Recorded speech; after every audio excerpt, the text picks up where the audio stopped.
But one of the things that I think is has made has been possible is now we get to come into communities like this and have Yeah. discussions, join a community like this and participate.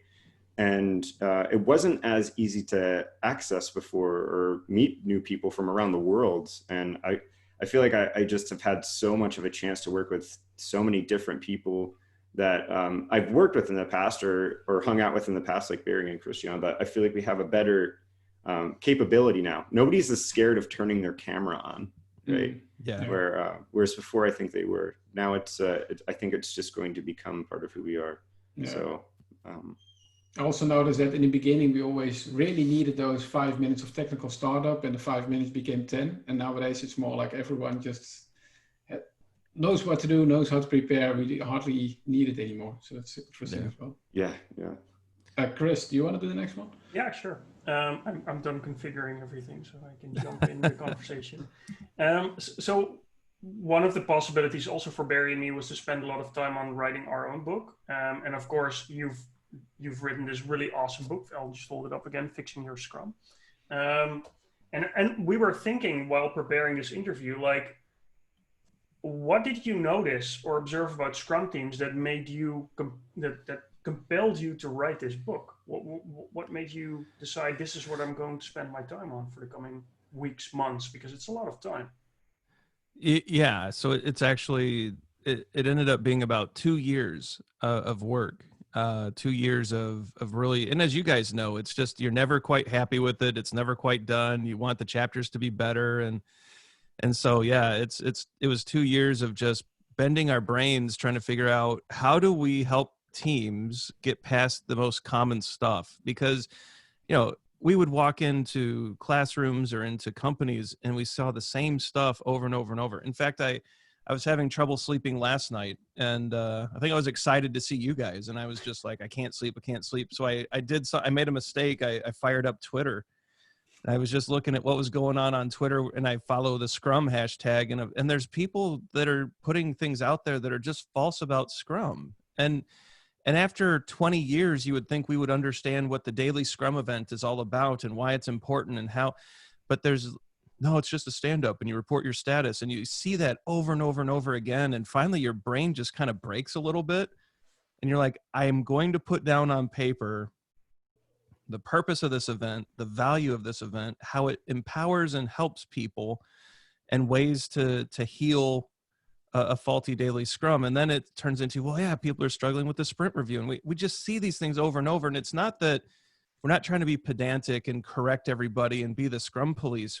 We've seen so much damage from badly executed Scrum. Like, bad Scrum, zombie Scrum hurts people, right? And I got into this business to empower people, to enable people, to serve people. And I think Todd did too. And when you see so much damage, so much hurt, we just decided what if we put together a book that showed people how to heal their teams and how to heal their Scrum, and to actually get it to a place to where it empowers and helps people. Mm-hmm. And I think that's always been our driving force. And from there, we don't want to tell people what to do. We want to give people ideas on what could lead to better Scrum. And so I think that at least for me, it was just the damage and the hurt and the people leaving, it's like that joyless work, and how do we restore that? Mm-hmm. I don't know. What do you think, Todd? Yeah, I think to build on that, really, when I started getting questions from developers, development team members, I'd say, hey, yeah, we're going to use Scrum. Yeah, this is going to be awesome. They'd be like, I don't have no interest in using that again. Yep. And I was so fond of Scrum when I first found it. And then several implementations later, just seeing the joy that people found in their work and the products that people were putting out. And then when I started hearing these things, I'm like, why you don't want to use Scrum? Like, this is an awesome team. We have 3 roles. It's clear what everybody's supposed to do. We're going to build an awesome product. And they'd be like, yeah, but they're just going to ask me to increase my velocity. That's all they're going to want is our development team to increase our velocity. Yep. And as Ryan was saying, just the hurt that we've seen from some mistaken practices that I think are easy to implement because it's the way that they were done before. right? And that's along the same lines as Ryan. Really, what compelled us to wake up in the morning or stay up super late at night or spend every Southwest Air flight and every time we met in a hotel lobby to continue on with this book. Yeah. I think that's sort of like a natural motivation to write a book, and also keeps you going, because it's not an easy endeavor in that sense. So something that I also notice is when providing training is that by explaining something, you notice yourself if you really understand a certain topic. And I think it's similar when writing a book, when you really need to write a chapter about a certain topic. Just by writing, really putting it on paper, you discover something new, maybe topics that you didn't really fully get yet. You need to do some more research to really understand it. So what is an example of something that you've learned yourself while writing the book? Maybe something new, or maybe something else that you discovered? Todd, you want to start? Sure. Yeah. So a whole bunch. One thing that really stood out, I think that Ryan and I had an epiphany, maybe about halfway through the book, that oftentimes companies are misguided in their interpretation of the Scrum Master role. And what we landed in the conclusion of is that Scrum Masters, if these things are happening in your environment, it's your job to fix it. And it's your job to go out there and get rid of some of these practices that are causing harm, and you have the power to do it. And if you don't feel like you have, then start to find, as you know, Barry and Chris, you're very high on this, is a 15% solution. What's within your control to get started doing it? And I think that was a real powerful realization, don't you, Ryan? When we just came to this conclusion, that's like, we need Scrum Masters to say, you know what, it's my position to own the Scrum framework and make sure that it's fully implemented the way that it was intended to, and to push our organizations in a direction where it's possible. Yeah, I think the diminishment of the Scrum Master role is an anti-pattern that leads to almost every anti-pattern in our book. Right? I think when the Scrum Master is pushed down to an admin, a Scrum cop, all of the different anti-patterns that you guys identified in the PSM2 class, when people show up as that Scrum Master question mark, as we like to call it, all of the anti-patterns flourish, right? But when that Scrum Master shows up as a powerful individual who uses empiricism as a tool and who is taking a servant leadership stance, and who shows up as that powerful force who has no tolerance. Our PSM class, we say we have low tolerance for organizational impediments. Todd and I change it to no tolerance. Like if you're watching this organizational impediment detract from your team, you've now become part of the problem. And so we take a very hard stance with Scrum Masters that, if you're not showing up and fulfilling your role in a powerful yet humble servant leadership type of way, you are doing a disservice to your teams. And that's not always been received well, right? So there are Scrum Masters who, well, I'm not allowed to do this, I can't do that. And it's like, well, you're accepting those limitations, right? So now you need to creatively solve those problems. We're not saying go in and be the bull in the china shop and break everything, but find some allies, find some friends, work in the organization. I bet it's been a long time since you've had a one-on-one with your product owner. There's 1,000 things you can do to start building up your credibility, your reputation, your influence in the organization.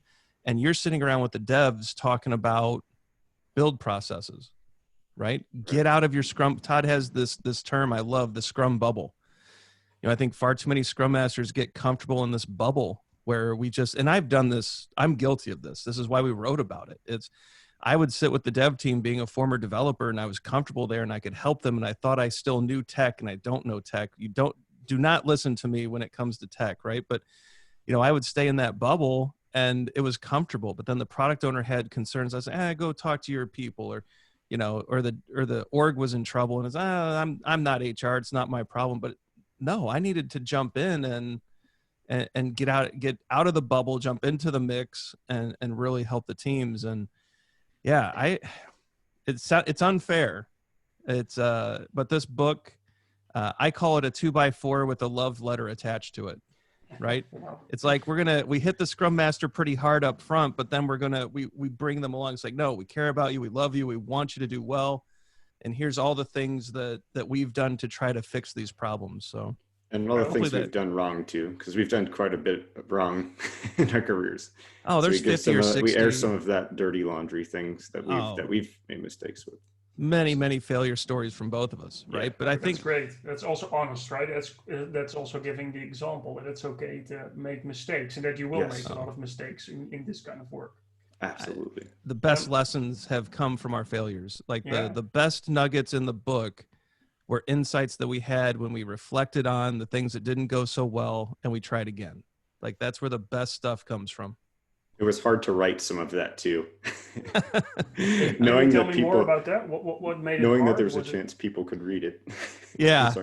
Well, what makes it hard, Barry, is that, you know, I don't know. There's the book industry, as we were talking about, is weird. Let's pretend that 5,000 people have the book right now, which may or may not be true.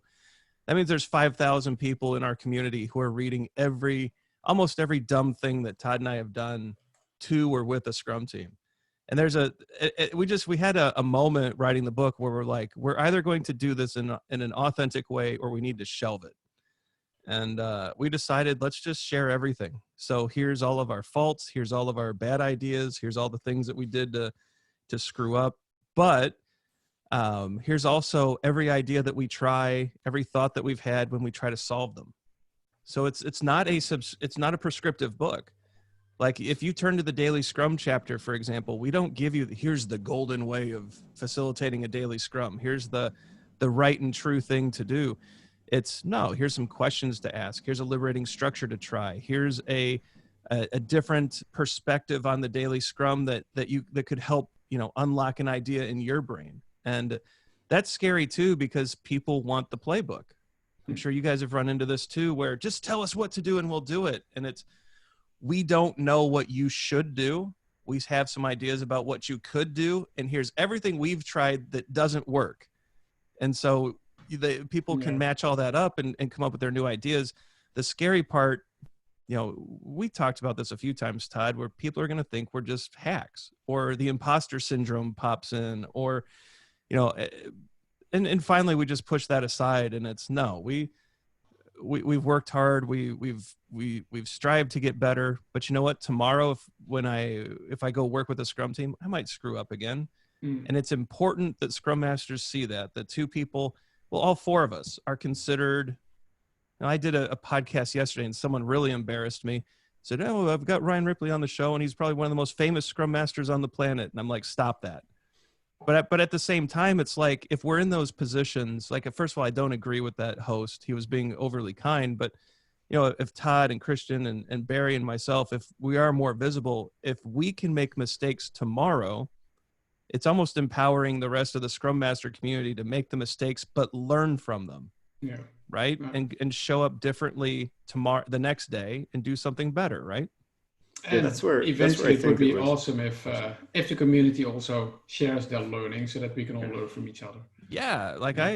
And it's okay. I mean, it's going to happen. And I think that's where I got my piece with it, when we could say, oh my gosh, this happened. This was the consequence of it. But hopefully people can learn from that consequence, right? And say, okay, maybe I should rethink implementing a hardening sprint every 3 sprints, because remember what happened to Todd when he did that, right? So, and it's part of it kind of felt good to air out some of that.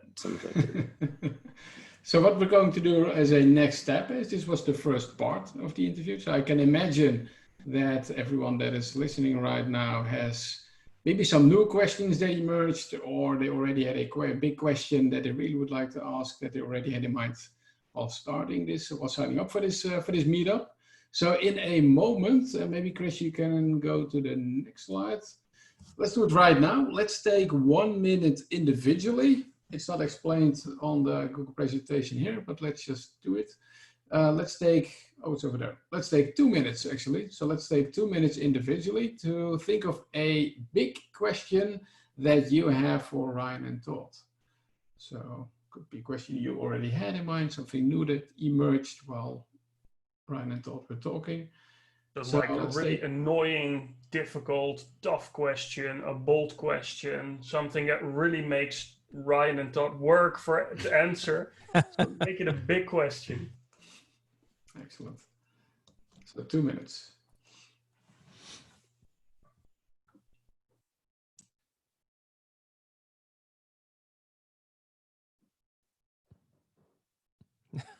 I like that.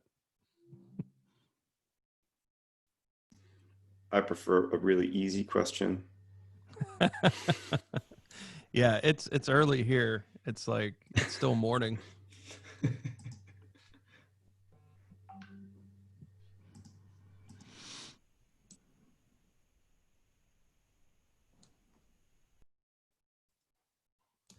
Okay, so I already explained the next step. Well, you can finish up writing down your big question, because as a next step, you'll be invited again into breakout rooms. Chris, is it going to be the same groups as before?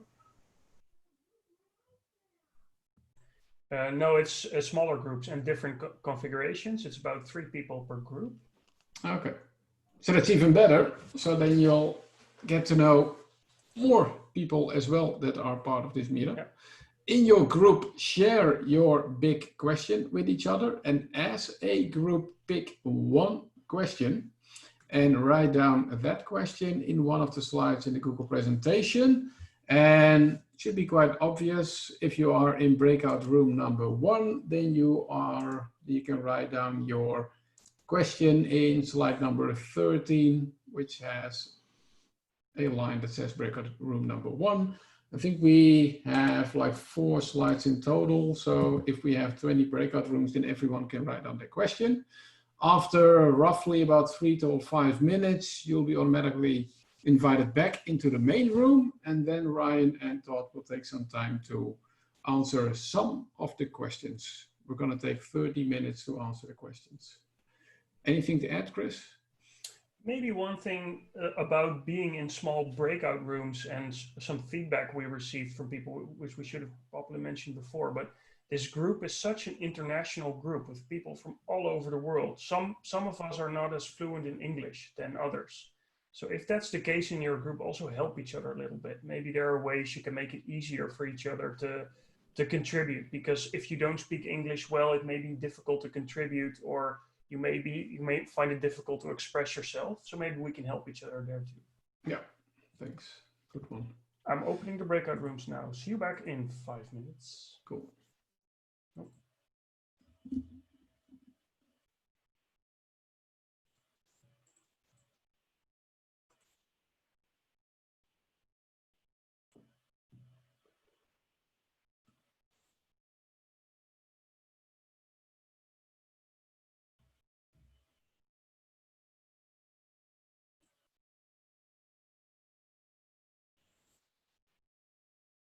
So welcome back. People are slowly returning. And I already noticed that some good and interesting questions are appearing. I think Todd and Ryan are getting nervous a little bit. How to answer. So we're just going to take some time to finish up writing. And if you already wrote something down, then just take a moment to check the other questions. And it gives... Is it okay, Barry, if Ryan and Todd also use this time to pick maybe where they want to start with? Yeah, sure. Oh, yeah, I already explained to them that it's really up to them to pick the questions. I'm not sure if we are going to cover all of them. We're just going to time box it to 30 minutes, Chris, right? Yeah. We're just going to time box it to 30 minutes. After those 30 minutes, we're going to encourage you to do some reflection as well, to write down a 15% solution. I'm not entirely sure if we're going to succeed doing this meetup within the 90 minutes, but we'll see. We'll do our best. Let's see. I'm looking at these questions. These are tough. They are not taking it easy on us. I can start. I got one that I'm going to take a crack at. I didn't pick a super easy one either, Ryan. Oh, that's nice. Cool. I'll So I'm give going you- to I'll start give the you some time time. box of 30 minutes. So just get started, Todd. Should we just get started? Did I go too fast, Barry? No, just get Okay. started. Perfect. So Breakout Room 12 said, have you ever had one day in which you have thought Scrum is not the solution? Yes. And part of the Next question. fabric, I think No, part sorry. of what's in our book is that, right, you can really get dogmatic about practices. It's really an easy trap to fall into. For example, for years, I was really you have to use story points. Story points is a complementary practice. I think at the heart of everything that we believe in is that if you embrace empirical process control, if you embrace inspection, adaptation, and transparency, that if you exacerbate that, let's say, with the backing of Scrum values or some kind of values, that you have a magical formula for delivering good products. How you achieve that, I do believe Scrum is an amazing framework and probably the best framework out there right now to enhance and highlight those things. But if something Brian and I talk about often, if something better comes along, then I'm not going to ignore it. So I have been in situations where I stopped thinking Scrum altogether and just thought empiricism. No need to think Scrum at this point. Let's just try to think about empiricism. And that's the most important thing. How do I do, Ryan? Perfect. Yeah, I wouldn't add or change anything there. It's not always the solution. I think that's okay. I think we should admit that. Yeah. Cool. I'm eyeballing some questions here. Let's see. What's a good one to grab? They're all good, but here's an interesting one. Will Scrum save the world? A positive, opportunistic story. I think Scrum has saved the world, to be honest. I think Ken Schwaber's legacy is cemented. I think Ken will finally at some point be remembered as a person who changed the way people work globally and forever. Like, we will not go back to a waterfall dominated world specifically because of the work that Ken did. And so it has saved the world. It's brought joy back to teams. It's brought joy back to companies. Do we always get it right? Absolutely not. Right. But the Scrum framework and working in this way, I think it's already shifted the narrative. It's putting power back in the hands of local people. Right. So, I mean, when you adopt Scrum, what you're saying is we believe the dev team has the right to decide how best to do their work, to select the tools that they use, and to figure out what quality and what quality means. And we're telling a product owner, you are the person who decides value.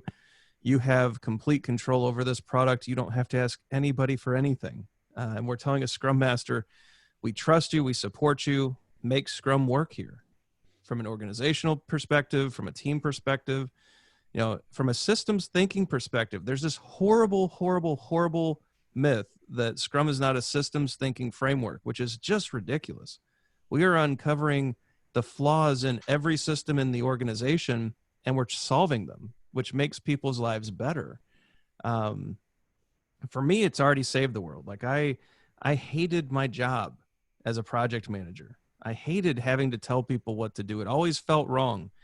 And when I took that class from Ken back in 2013, it showed me that there was a way to enable and empower people to do awesome things and to still get great work done. And I think it already has. We just have to choose to use the framework in a way that empowers people and brings joy back. So I think it's already here. What do you think, Todd? I think you nailed it, Ryan. Nice. And my brain's already started thinking about another one. Grab it. Is it okay if they do that? What was a lesson? Hey, we haven't made fun of each other that much today, Ryan. Oh, okay. Maybe we can. I'll try. I'll do a better job. Cool. Yeah. What was sorry, it's a total break. What was a lesson you learned from a practical experience that was counterintuitive to everything you knew up until that point? And this just got my mind really thinking. And I was a Scrum Master for a team I had been doing Scrum for many years at this point, and I was Scrum Master for a team whose organization was new to Scrum. And in the end, and thinking about it in hindsight, this Scrum team collectively, what motivated them was to succeed in spite of something.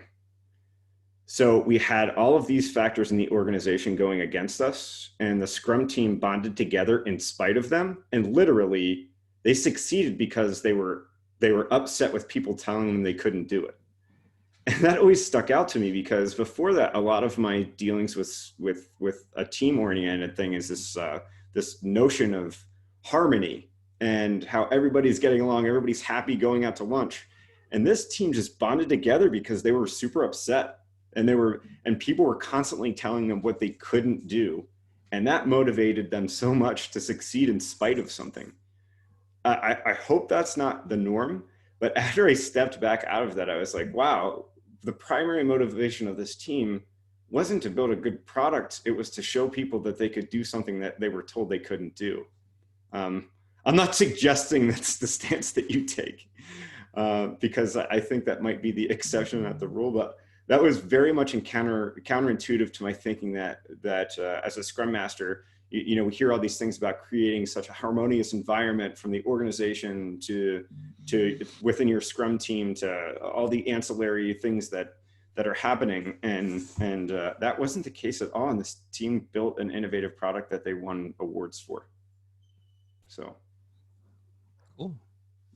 Yeah. So another question's caught my eye, Todd. Why does SAFe get so much hate from the Scrum community? If SAFe is not the answer to scaling Agile, how can we make Scrum work in scaled organizations? Bonus question. I love bonus questions. PMI's Agile certification versus standard Scrum certifications.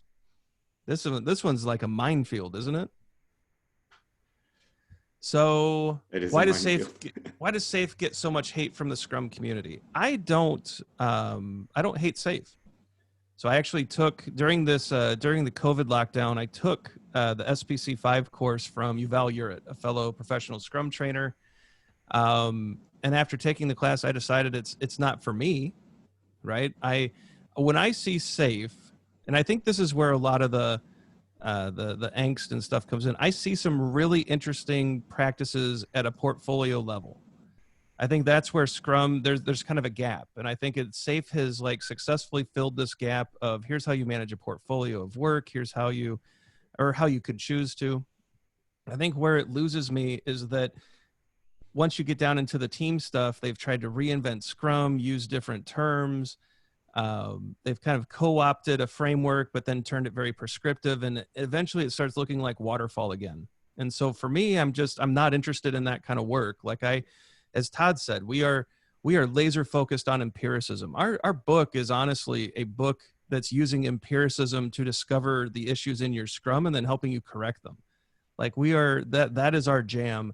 SAFe is not that. And so I think that's where a lot of people get, where they get upset, they get triggered, they start with the SAFe bashing. I think SAFe is a wonderful on-ramp for organizations who are not ready for true Scrum or empirical process control.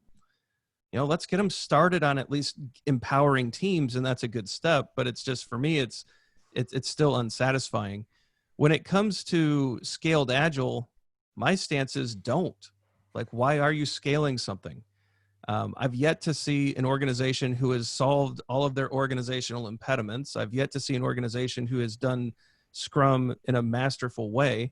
I've yet to see an organization who's actually ready to take all of their practices and scale them out to the nth degree. I've seen some really good Scrum implementations. I've seen some mediocre ones, but when you scale a mediocre implementation, you get mediocrity across the org, which is not what we want. So don't scale. That is my answer. My answer is let's get really good with a handful of teams. Actually, I think addition through subtraction is my thought here, where maybe we don't need 1,000 people to develop the next version of Zoom. Maybe we don't need all of these people if we actually, if we were to actually create cross-functional, self-organizing teams, if we were to actually empower them to do the things that they need to do to be successful, do we actually need thousands of people involved in a product? And that's the kind of thinking that I want to adopt. How do we how do we get smaller and still deliver? How do we avoid like this need to just grow bigger? And that's why I like Nexus. Nexus is a decoupling, descaling framework that is still professional Scrum. So I highly recommend you check out Nexus. I think it's important. For the bonus question, I have a feeling this bonus question emerged because of a tweet I sent out last night when I was tired and probably should have rethought it a little bit, where I let my PMI ACP lapse. I'm not going to renew it. I am going to get in trouble for this, but I think authenticity is important. I'll be honest. I don't think the PMI is a certification body that has any business in the Agile space. I think if you want to do construction, if you want to do physical product, if you want to do, factory type of work, the PMI has some interesting thoughts and comments, right? The PMBOK is really good for repetitive known work for the simple domain. And I think that's where it shines. If you're building a house, use the PMBOK. But when it comes to agility, I mean, look at the current direction. So they have the PMI ACP. They just purchased, now they're pushing DA, Disciplined Agile, and something called Flex. These are the two of the most obscure and least used frameworks in the entire community. And this is now what they're promoting. So they have deprecated the PMI ACP. So it doesn't make sense to have that anymore because we have DA and Flex, but no one knows what those are actually going to be. And I've just decided to shove that noise to the side. I've decided this is not an organization that's serious about Agile. And so that's where my head has gone. I'm not saying you shouldn't renew your certs. I'm not saying don't look into it. Don't take my word for it, but that's where my head's gone. When I see standard Scrum certs, I don't know what that means. I think the professional Scrum that Chris and Barry and Todd and I teach, it's anything but standard, right? And so we actually don't really care about the certifications all that much. If you take the assessment and you pass it, we think you've done an awesome thing. We're super proud of you. We're gonna support you and we're gonna promote you. We're gonna help you through your career. But it's the learning and it's the application of the learning. And it's all those great things that I think the four of us care about far more than the cert. But that cert in and of itself is not standard. Like you earn it when you pass one of our assessments, right? You have earned something important. And I feel the same way about, and this will cause some riffles too, but I mean, Scrum Alliance is not standard either. There's some amazing trainers on the other side of the aisle. Our friends across the aisle, they do some phenomenal work too. And I think if you're in those two lanes, I think you're doing great. Don't get wrapped up in the certs though. Like, get out there, help teams, empower people, bring joy to work, get some real Scrum experience, serve people. Adopt that servant leadership heart, and I think you'll do far better than having PMI ACP after your name on your LinkedIn profile. I don't know, Todd, did I manage to step on every single mine in that question? Yeah, can I just throw just really quickly, because I one or two things into the bucket with SAFe. One thing is SAFe and scaling in general. This is my lens of the world. This is a lot of my experiences, but scaling in general, I see a lot of people scale Scrum because they have tightly coupled architecture and their product definition becomes their architecture. So rather than scale Scrum, fix the mess, right? Fix the mess. Have a decoupled architecture that you can actually define what a product is out of rather than just this monolithic thing that's terrible to ship into production. Another thing with it is I've seen some release trains that have two different Scrum teams underneath them building two different products. And that's where I get annoyed, right? You have all of these different roles that you've put in there just to have two different teams underneath them, right? So I view that as waste and overkill when you should just really have had two different Scrum teams. I don't know. I'm not sure why that happens. I've seen it quite a bit recently, but yeah, I'll stand back and say, fix the architecture. It's a mess. Fix it. Decouple it. Spend the money on that. Don't spend the money on trying to put 9 other roles in so that you can successfully scale Scrum with crappy architecture still. Okay. Exactly. Yeah. Well, we're getting. I'll get a little less controversial on this one, Ryan. Yeah, Todd. But So we got to tone it down a little bit, right? I see velocity though. There's a question about velocity, and I can't help myself. It's the bane of my existence for the past like 6 or 7 years to talk about velocity. So I always pose this question: can your team be continuously increasing their velocity and your customer satisfaction going down? Can you have velocity that just exponentially increases and you have a really bad product that's low quality? Right? That's where with velocity, it's such an arbitrary thing. It just is what it is. You can't increase it. It's impossible to increase it. Now, something that I've done really that you can change the dynamic of that conversation is start asking questions about why you're building what you're building. Because oftentimes if the focus is really exclusively on velocity, the organization's built around maximizing resource utilization and maximizing the output of things. And half the time those teams don't even know why they're building what they're building, right? They don't remember why you approved a business case, what the promise of the return on investment was it for. I want to steer the ship in that direction. I want to know what outcome we're looking for. So empirically, we need things that we can do to maybe set some future expectations with forecasts and to help us in sprint planning, but it really does nothing for us, right? That's it. On top of that too, change the approach, stop using velocity. Check into, there's a lot of stuff that Daniel Vacante has done with flow-based metrics that you can implement with inside of Scrum, which is so awesome. It's super awesome. It changes the dynamic of that entire conversation. But I just say, let's focus on why we're doing what we're doing, not on the outputs, right?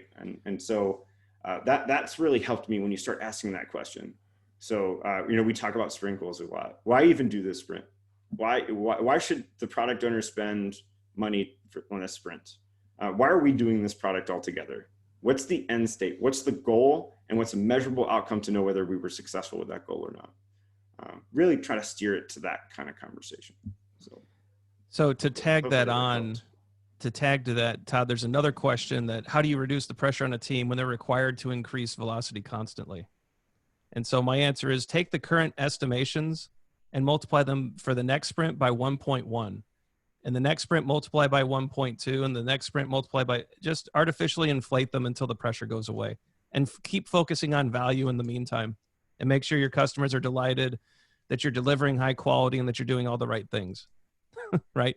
So that's not really a great answer. But it's one of those where, again, as Todd was saying, velocity just is what it is. It doesn't matter. Delight your customers, deliver value, stop trying to measure and manage teams on an arbitrary made up number. It's based off of story points, which are made up, right? It's a swag. It's a guess. We're managing people off of guesses. That doesn't make sense, right? Yeah, we're optimizing the wrong thing. And it's really psychologically proven that if you put a measurement in place with a knowledge working type person for the sake of performance, that's what they're going to gear themselves towards performance. I would rather gear myself and my teams towards why we're doing something and get obsessive with how we solve that problem. Yeah. So there's a follow-up question in the chat about what are some flow metrics, and it looks Gunnar has taken care of that for us with cycle time, throughput, item aging, whip limits. Daniel Vacante, if you Google Daniel Vacante and check out his book, Actionable Agile Metrics, you'll get at least a few days worth of education. I got to actually spend a 4-hour train ride with Dan in somewhere in Germany. Blaustein, I think, is where we were. And by the end of the 4-hour train ride, he had me convinced, and I just dumped velocity. And well, it was a great talk, but Vacante is where there's a lot of flow-based experts out there. Daniel is my guru. And I think all of you should check out Dan's work. And he's got some great YouTube videos, and that's where I would start. And I think that's a good place to look. Another interesting question, Todd. What is the most important thing in a Scrum adoption? The most important. Well, I think there's a lot of important things. For me, I'm very particular about whether or not I'm willing to help a company or a team adopt Scrum. Like, I'm more than happy to train, but even then I get kind of nervous when the leadership team has not gone first. Right. I get really nervous if we have not had a chance to, and I'm kind of biased. I'm I'm one of the global stewards for the PALI, the Professional Agile Leadership Essentials course for scrum.org. So I'm a little biased here. But I think getting leadership on board is essential. We can go to the teams and we can teach them Scrum, and we can, open their eyes and enlighten the team-based world and show product owners and dev team members and Scrum Masters all the goodness of Scrum. But if an executive walks through and destroys it, and usually unknowingly, like they're not doing it on purpose, it's very demoralizing. And so I think for me, when I start a Scrum adoption, I'm really interested in where's the leadership at? Do they actually believe in empiricism? Do they understand what they're asking for when they actually say we want to use Scrum? Do they understand that they're pushing authority to the local level? And what I mean is, does leadership understand that when they adopt Scrum, they're giving a lot of decision making to a dev team and a product owner, and they're empowering a Scrum Master to be a change agent? 9 times out of 10, they do not understand that when they say they want Scrum in their org. And so making sure that there's alignment there about what it means before pushing it through the rest of the company, I think is really, really important. Todd, what do you think? Yeah, I think that it's probably the developer in me that just always heads back to saying that what's vitally important is building done increments of potentially shippable product. It's been my experience that I've never been in a situation where a team frequently ships high quality software to production and the organization wants to stop them with bureaucracy. Yep. If you do that, you build trust, you get a lot of people on your side, and a lot of those really difficult conversations that you're about to embark on become easier because your team is shipping, right? I find it a pretty unacceptable excuse that we can't in 2020 ship increments of high quality product. We have so much automation, so much that's available. And I mean, if I could do it 10 years ago with a thick client application, then it could be absolutely done now. So I think that it really comes down to working with a team or teams to understanding how vitally important it is to the success of any product development effort to get to done in 4 weeks or less. And that's one of the beautiful things about Scrum. That's, to me, the value proposition of Scrum. And if you could do that, it changes a lot of other dynamics in your in the conversations you have with everybody in the organization. Cool. There's this question here. How do you make your teams enthusiastic for Scrum? What would be your first move? And then they ask questions about Kristen Berry's book. What should they address that we didn't cover? And then as a Scrum Master, how do you engage the rest of the org? So I'll say this. My first move is invitation. So I invite people to be on a Scrum team. I really don't want, so we walk into companies quite a bit where the leadership team has said, congratulations, everybody, you're now on Scrum teams. Go forth and do good things. But they weren't asked. Right? Maybe I think there are project managers out there who love being project managers. They don't want to be a Scrum Master. They don't want to be a product owner, but they're forced into these new roles. And I think that's where resistance comes from. Esther Derby, she has a great quote that people do not resist change, they resist coercion. And I think she's 100% right. I think when people are forced into a new paradigm, a new methodology, a new framework, a new way of working, when they're forced, there's resistance. When they're invited, well, they've bought in. The name of the person, Gunnar, is Esther Derby. She wrote one of the retrospective books, She's amazing. And I think invitation is my first step. Do you want to be on this Scrum team? Do you want to work this way? Do you want to be a part of this effort? And if the answer is no, it's not a negative thing. We just find another place for them. Where can they serve? Where can they be effective? And so invitation for me is step one. As far as Chris and Barry's book, I'd imagine our books are very complementary. And if you were to read them together, you would have, I think, a lifetime's worth of lessons and the ability to really do great things for your teams. And so I don't think they've missed anything. I mean, their zombie scrum ideas are awesome. And my biggest worry is that in our book, we stole some of their ideas. And so we try to be really careful about, not reading any of the Liberator stuff while we were writing. We really tried to be careful because I think you're going to find the two books are very congruent. For the last part of the question, how do you engage the rest of the organization? I walk up and I say, hi, my name's Ryan. I'm a Scrum Master for this team. I think we have some mutual interests. Can we talk? And I do that 1,000 times, depending on how many friends I need in the org. And it's scary the first time. You finally get comfortable after about the 500th or 600th conversation you have, right?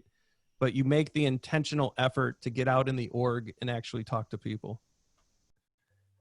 I don't know, Todd, I think we have time for one more. Is there anything that really stands out?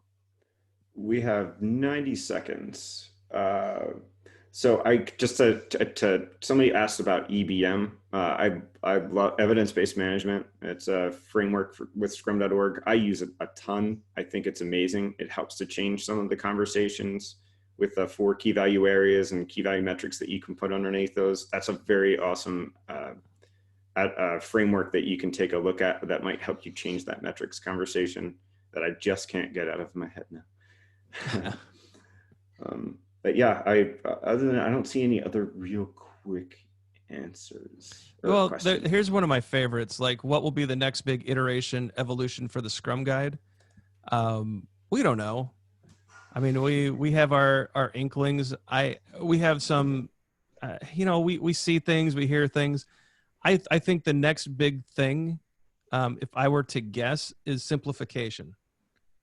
I really think in today's world, people are trying to focus messages through simplification. And so that would be my hope. I think that we're going to see a streamlined, simplified vision and message of Scrum. That would be my guess.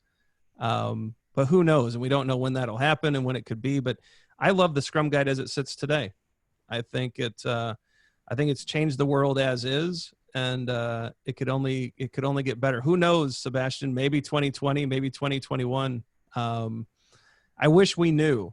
But we really, I'm sure Ken's busy working with Jeff, and they're going to do something awesome at some point. That's perfect timing, Ryan. Do you see that down to the second? Yeah. I know, right? Yeah, that was awesome. You guys were on fire. I think you addressed most of the questions. And also, it is a campfire, Barry. Yeah. Oh, yeah, sure. Yeah. Someone also made a note so did you call it like a campfire given like the book? Hey, you know what, guys? I'm feeling a little guilt. Can I have 30 seconds? Yeah, sure. Someone asked a question that I passed by because it was difficult. And then I thought, you know what? That's not a difficult question. And so I apologize to whoever asked this. How do you support a Scrum Master who's comfortable in the admin or Scrum Police anti-pattern? Give them a copy of Fixing Your Scrum. Give them a copy of the Zombie Scrum book and work through that patiently with them. Mm. Don't tolerate that. And that's the thing. Don't tolerate those behaviors. Work with people in a loving, patient, careful way, but don't tolerate those behaviors because they hurt your teams. Cool? Cool. All right. There's my guilt is absolved. I feel better now. Well, I enjoyed listening to both of you a lot. And I can imagine, I hope that's the same for the other people as well. And also, I'm in awe in how you manage to not only answer the questions, but also engage in the chat. That's like multitasking to the max. Way beyond what we can do. So what we've got left is we've got 30 minutes left. And actually, I think we're doing quite well time-wise. So what we're going to do next is to help everyone with some personal reflection. The question is, and let's do 1 minute individually first. Based on all the campfire stories that have been shared, what did you get out of it personally? And what was remarkable, surprising, or unexpected? So take 1 minute individually first, and then you'll be invited into breakout rooms again, hopefully in, again, new groups. Share your findings with each other. And after that, we're going to close the meetup together. Go ahead, 1 minute individually.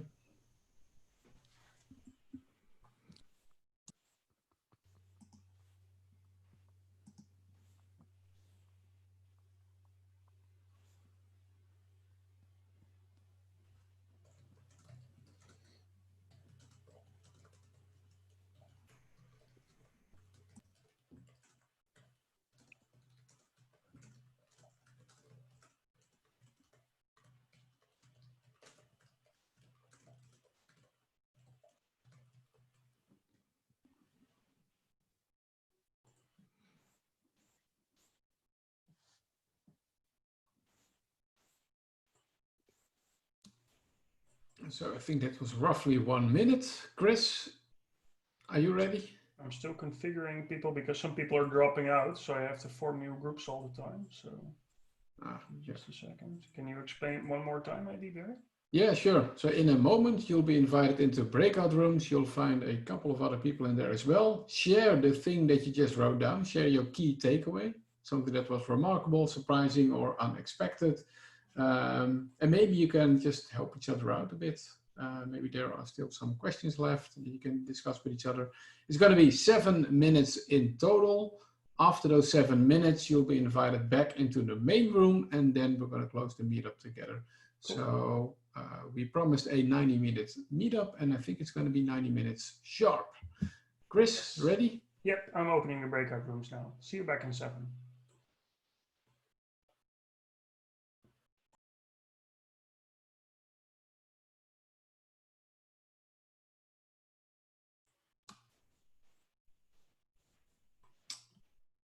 Cool, so welcome back. I think we've got about 40 participants left. Chris, you had an idea to just write down your, do you want to explain it or? Yeah, if we thought it would be nice also for Ryan and Todd, but also just as sort of a record of what we talked about, maybe if you share your insight briefly in the chat window. So just with a couple of keywords, what was made possible by listening to the story of Ryan and Todd. And I can imagine that you don't have something ready right now, but you can type it in a moment, just add it in a chat window. You don't have to, of course. And that gives Barry and me some time, and we'll close. I think we'll just close the meetup as well while people are writing that in the chat window. Cool. Do you want to do the closing words, Chris? No, you go ahead, Barry, if that's okay. So what we are going to do, Chris, this is whispering out loud, is share the recording, right? And share a version of this Google presentation, right? Mm-hmm. Yeah. So that people can also, and maybe also the chat, so that people can read the takeaways as well. So we're not gonna discuss the takeaways that everyone is writing down right now. This is the moment to make a huge bow to Ryan and Todd and really thank them for attending them and spending 90 minutes. And it's actually about 2 hours with some preparation as well. That's spending their time with us. I enjoyed it a lot. And given all the takeaways that I see appearing, I think the participants enjoyed it as well. So thanks, guys. And yeah, really. Thank you for having us. Yeah. It was a lot of fun, guys. I really enjoyed it. It was nice listening to you. And well, we always have a lot of fun together, and we actually drank beers for you at 10 a.m. in the morning, and it was afternoon for us, but it was really nice to hang out like this and listen to your conversation and how you answered a lot of tough questions. And hopefully someday we'll be able to do it in person again. Yeah, same here. And for everyone who doesn't have a copy of the book, make sure to get one. It's really a good book. In all honesty, Barry and I haven't read it too well because we didn't want to be influenced in our own book, just like Todd and Ryan did the other way around. But since our book is ready, I'm going to read this one in the summer vacation. Also, Agile for Humans is the podcast that's available from Ryan. Todd is also frequently a guest, and we've also been participants. And well, thank you again for being here with us. Yep, and Chris and I are gonna enjoy a summer break, which basically boils down to R&D. Having some time for that. Vacation break. Yeah, create some new stuff. September 11 is the date on which we will have our next meetup. It's going to be a wise crowds in which someone can bring in a certain challenge.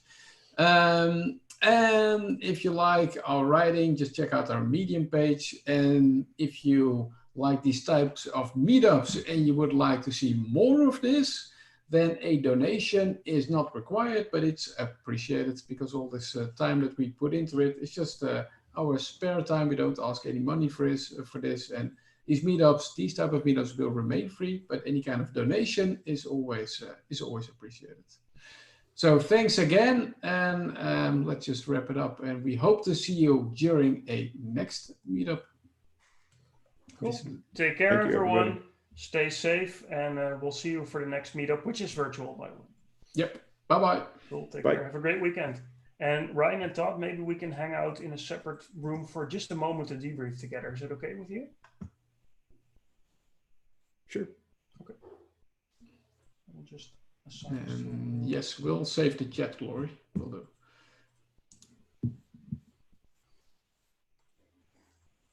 So thank you all for joining. Just waving to everyone that's departing the main channel.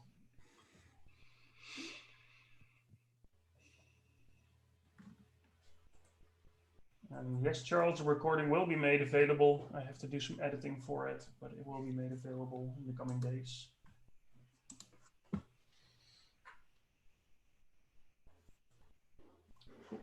And I'm opening a breakout room for Barry, Todd, Ryan, and me. So we'll be heading out as well for a short debrief. Thank you, everyone, for joining. See you next time. Cool.